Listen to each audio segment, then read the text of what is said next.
बिस्मिल्लाहिर्रहमानिर्रहीम अस्सलाम वालेकुम। हमें कभी जिंदगी में शायद ये मनाजिर देखने को ना मिलते।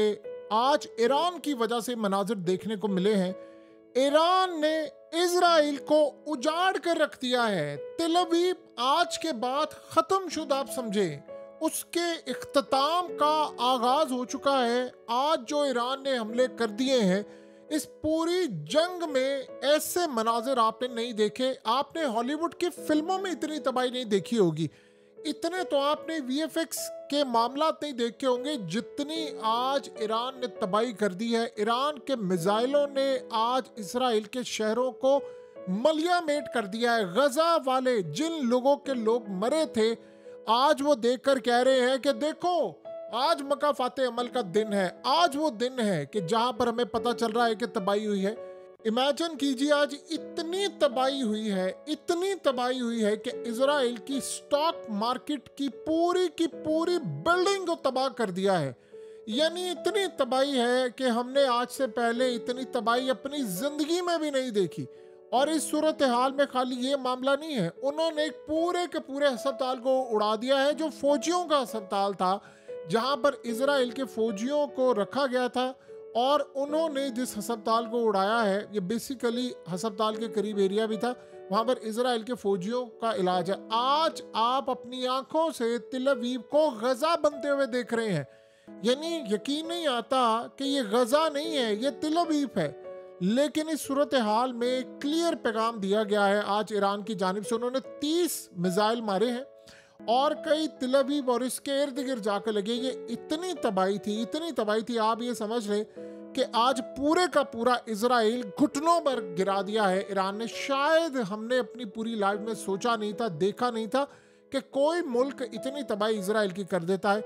और इजराइल ने अब किया क्या कि इन्होंने रात को एक मिसाइल मारा और मिसाइल के बाद इन्होंने कुछ चीज टेस्ट की। ये बताते नहीं है कि इन्होंने क्या चीज टेस्ट की, बस एक मिसाइल मारा, इजराइल को लगा के मिसाइल, और उन्होंने पूरे मीडिया को रोका हुआ है कि आपने वीडियोस नहीं बनानी। लेकिन आप बताइए, जब आप इतनी बड़ी बिल्डिंग्स गिरा देंगे, आप स्टॉक मार्केट को तबाह कर देंगे, उसकी जो इमारत है बिल्डिंग उसको तबाह करेंगे, आप फौजियों के अस्पतालों को तबाह कर देंगे, सड़कों पर मिसाइल, गाड़ियां, सब कुछ तबाह। आपको पता है इंश्योरेंस कंपनीज खुद बैंकरप्ट हो गई हैं क्योंकि उन्होंने इंश्योरेंस की होती है। और इस सूरत हाल में फिर वो क्लॉज निकाल लेते हैं, जी जंग में हम कुछ नहीं करेंगे, हम जी वैसे नहीं करेंगे, वो नहीं करेंगे। लोगों का इतना बुरा हाल है, इतना बुरा हाल है कि आज सिर्फ एयर स्पेस इजराइल खोल दे तो शायद 90% इजरायली मुल्क छोड़कर चले जाए। वो यार रहना ही नहीं चाहते। सोचे वो शेल्टर्स में है, जब वो घरों से बाहर आकर उन्होंने देखा, उन्होंने कहा ये क्या, हमारी गाड़ियां तबाह, हमारे अपार्टमेंट्स तबाह, हमारी बिल्डिंग्स तबाह, स्टॉक मार्केट की बिल्डिंग तबाह। इतनी तबाही आज ईरान ने की है कि इतनी तो शायद इजराइल अभी ईरान में ना कर पाए जितनी आज इन्होंने कर दी है। वो ओपनली खुल गए हैं, लड़ाई उन्होंने आखिरी लेवल तक करनी है। ये प्लान बनाकर बैठे हुए रिजीम चेंज ऑपरेशन का कि हम आयतुल्लाह को मारेंगे, हम उनको तबाह करेंगे, हम बिल्डिंग्स तबाह करेंगे। ईरान ने सर पर बांध लिया कफन। ये आप जेहन में रख लीजिएगा। ये जो आयतुल्लाह ने कल बात की थी ना कि तुम लोग ईरानियों को जानते नहीं हो, तुम मारे हो हमें, हम मारेंगे तुम्हें, हम मारेंगे तो तुम मर जाओगे, और तुम्हें अंदाजा नहीं है कि हम तुम्हारे साथ करने क्या लगे हैं। तुम ये समझ रहे हो। असल में हुआ ये है कि ईरान आज लगा हुआ है स्टेक के ऊपर। इन्होंने बिल्डिंग तबाह की। इनके असल में ईरान के पास जो सबसे बड़ी स्ट्रेटजी आई है वो है कि ईरान को पेनिट्रेट करना आ गया, इजराइल के डिफेंस सिस्टम को बीट करना। ये अब तक की सबसे बड़ी स्ट्रेटजी। और आपको पता है कि ये स्ट्रेटजी में कितना किरदार यमन का है, कितना किरदार हिजबुल्लाह का है। हिजबुल्लाह ने जो वीडियोस बनाई थी वो सारी ईरान के पास है, तेल अवीव, दीगर जगह। वो जब आपको याद होगा हसन नसरुल्लाह जिंदा थे, ये ऊपर से ड्रोन्स बेचते थे और वो 45 मिनट, डेढ़ 2 घंटे की वीडियोस बनाते थे। उसको सारा ईरान ने एनालाइज किया, ईरान ने स्ट्रेटजी बनाई, ईरान ने ये सारा काम किया। इन्होंने ईरान पर तबाही की। जो तबाही इजराइल की हुई है, ईरान की वो तबाही नहीं हुई। आप जो मर्जी कह ले, ठीक है उनका चीफ मारे गए हैं, उनके इंटेलिजेंस वो तो सारी गद्दारियों से मारे गए, लेकिन दूबदू इन्होंने क्या कहा, इन्होंने कहा हम तो जंग जीत रहे हैं।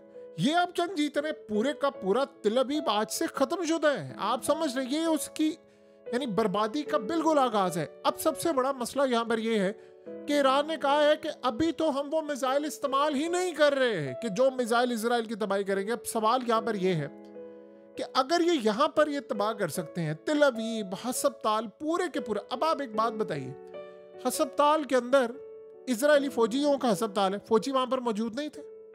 क्या वहां पर अमला मौजूद नहीं था? क्या वहां पर ये सारी सूरत हाल नहीं थी? सब कुछ था। आप एक बात बताइए, ये बिल्डिंग आप देखिए, ये बिल्डिंग कौन सी है? ये एक इंस्टीट्यूट है जो 6ठे नंबर पर है पूरी दुनिया के अंदर, और ये जो इंस्टीट्यूट है ये 6ठे नंबर पर है पूरी दुनिया में, और $5 अरब इसकी वैल्यू है, क्योंकि ये पूरी दुनिया के अंदर नासा से लेकर सबके साथ काम करता है। 2500 न्यूक्लियर साइंटिस्ट समेत, यानी साइंटिस्ट भी हैं, इनमें PhDs भी हैं, इनमें रिसर्चर्स भी हैं, तकरीबन 2500 लोग हैं जिनकी पूरी रिसर्च, और इतनी तबाहकुन रिसर्च है जो इसराइल के डिफेंस में मदद देती है, उनके एग्रीकल्चर में, उनकी टेक्नोलॉजी में, सबकी रिसर्च का बेड़ा गर्क हो गया है। तो आप बताइए कि जो हमला था ये छोटा था, इन्होंने हमला किया। असल मसला ये है कि इजराइल में फॉरेन मीडिया को जाने की इजाजत नहीं है। आप बता नहीं सकते कि आपने क्या तबाही, इनके पास एक ही बात है। आप एक बात बताएं, पूरी बिल्डिंग्स को आप देखें जरा, ये बिल्डिंग्स क्या है? ये तबाह हो गई हैं। यह अस्पताल पूरे का पूरा फौजियों का उन्होंने उड़ा दिया। यहाँ मरीज नहीं थे, मलबे से अब इस वक्त वो लोगों को निकाल रहे हैं, और जाहिर सी बात है जिंदा तो नहीं निकले, जितना तबाहकुन है। सबसे बड़ा सवाल ये है कि कहाँ पर आपके मिसाइल, कहाँ पर आपकी चीजें, कहाँ आपका defence system? Third fail, arrow fail, David sling fail, उसके अलावा पैट्रियट फेल। आप आयरन डोम देखें, नाम लेते जाएं आप, वो सब फेल। कहाँ पर है आपके? वो जी हमारे पास जेरिको मिसाइल है, हमारे पास ये है, हमारे पास वो है। आपने ईरान को कह रहे हैं, ओपनली कह रहे हैं हम रिजीम चेंज। उधर आप देखिए ट्रम्प को, मैं आयतुल्ला को मार दूंगा, मैं मार भी सकता हूं, मैं नहीं भी मारूंगा। उधर देखिए नेतन्याहू को, मैं मारने के लिए जा रहा हूं। आपने समझा है कि वो लोग, आयतुल्ला ने कह दिया है कि मेरी जान की वैल्यू ही कोई नहीं है। वो कहता चली जाए, मेरी जान चली जाती है। आज जो कल जानी है वो आज चली जाए, मैं तो लड़ने के लिए तैयार हूं। अब आयतुल्ला तो नहीं लड़े। एक चीज यहां समझने वाली है, ये जितनी तबाही यहां पर हो रही है, ये जो सब कुछ सामने आपको नजर आ रहा है, एक सवाल अभी तक सिर्फ खटक रहा है सबके दिमाग में।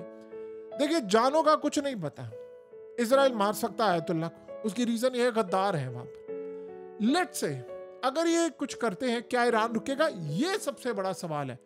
अगर तो ईरान ना रुका, जैसे अफगानिस्तान में मुल्ला उमर के बाद नहीं रुका था, आज आप जहन में रख लें, इजराइल को गजा बनने से दुनिया की कोई ताकत नहीं रोक सकती। नेवर। इजराइल को रिकवर करते 5-10 साल लग जाएंगे, घुटनों में गिरकर ये माफी मांगेंगे और ये जंग रोकेंगे। अगर ये स्ट्रेटजी हो गई कि अगर इन्होंने आयतुल्ला को नुकसान पहुंचाया या कुछ हुआ और वो इसी तरह हमले करते रहे, फिर आप समझे खेल खत्म। ये जो मामला इस वक्त सामने आए हैं, ये इतने तबाहकुन है। इसमें हो ये रहा है, ईरान के पास अभी कितने हजार मिसाइल हैं किसी को नहीं पता, और वो इन मिसाइलों को धड़ाधड़ इस्तेमाल कर रहे हैं। ईरान ने कहा था, देखिए दुनिया में कोई मुल्क इस लेवल का नहीं है जो ईरान के मुकाबले के अंदर 1% भी इजराइल के खिलाफ खड़ा हो सके। सारी जिंदगी ये बात कही गई, वो जी ईरान ऐसे है, ईरान तो लड़ता नहीं इजराइल से। वही लड़ रहे हैं, वही लड़ रहे हैं। उनके अलावा दुनिया में किसी को लड़ने की ना तो हिम्मत है, ना किसी के पास शऊर है, ना कोई और मामला है। सो अगले मरहले में अब जो हालात होने के लिए जा रहे हैं, उसमें आप एक बात अच्छी तरह समझ लें, अगर इस सारे मामले पर निवातम बेस या डिमोना या कोई चीज़ बच जाए तो ये समझ लें बहुत बड़ी बात होगी। आप तबाह करेंगे, वो उड़ा देंगे इनको और नहीं बख्शेंगे। क्योंकि एक बात तो आप समझ लें, इससे ऊपर तो कोई डिफेंस सिस्टम नहीं है, या तो है तो बता दें। इस डिफेंस सिस्टम को जब आपको पेनिट्रेट करना आ गया, अब सोचें कल ईरान ने जब ये बात की है कि तिल अवीव छोड़ दें, दीगर जितने भी शहर हैं सब छोड़कर चले जाएं, लोगों ने समझा मजाक है। वो समझ रहे थे कि ये जो हमास के मिसाइल होते हैं छोटे मोटे, उसको रोक लेते हैं। ये वो मिसाइल है कि आपको जब मारेंगे तब सायरन बजेंगे, पहले नहीं बजेंगे। वो जी मिसाइल आ रहे हैं ऊपर से। अब आप सोचें कि इसराइल कल क्या कह रहा है, वो कह रहे जी ईरान हमारे सिस्टम में घुसा है, हमारे मिसाइलों को, यानी जो सिस्टम था इनका सायरन वाला, वो जो डिसेबल कर रहा है, ये कर रहा है। वो कहता जी हम डिसेबल नहीं करे, इसकी स्पीड इतनी ज़्यादा है, 336 सेकेंड के अंदर हमारे पास टाइम होता है, हमने आपको उड़ाना है। उन्होंने उड़ा दिया है। आज आपको एक बात समझ आई है, कुरान का फरमान, इस्लाम हमें क्या कहता है कि ताकत आपने अपनी तैयार रखनी है दुश्मन के मुकाबले में। सो ईरान ने जितनी उन पर पाबंदियां थी, अब आपको समझ आई है ईरान से क्यों जंग चाहते हैं। ईरान बहुत डेंजरस है इनके लिए, बहुत ज़्यादा डेंजरस है। इजराइल ने भी तबाही की वहां पर, लेकिन जो तबाही ईरान कर रहा है आप बताएं, वो आप देख सकते हैं। ये वो मामला है जिसका आप हम तस्वुर भी कोई भी नहीं सोच सकता था कि एक टाइम आएगा इतनी तबाही होगी। बहरहाल इजराइल को एक बात समझ आ गई है कि हमारे हाथ से गेम निकल चुकी है। चीख रहे हैं वहां पर लोग, वो कह रहे हैं हमारे साथ हुआ क्या है, और आप फॉरेन मीडिया को नहीं जाने दे रहे, वीडियोस नहीं बनाने दे रहे, आप कह रहे नहीं भागे। तो जो भी सूरत हाल है, ये हॉलीवुड का सीन नहीं है, ये तेल अवीव की तबाही का गजा वाला सीन है।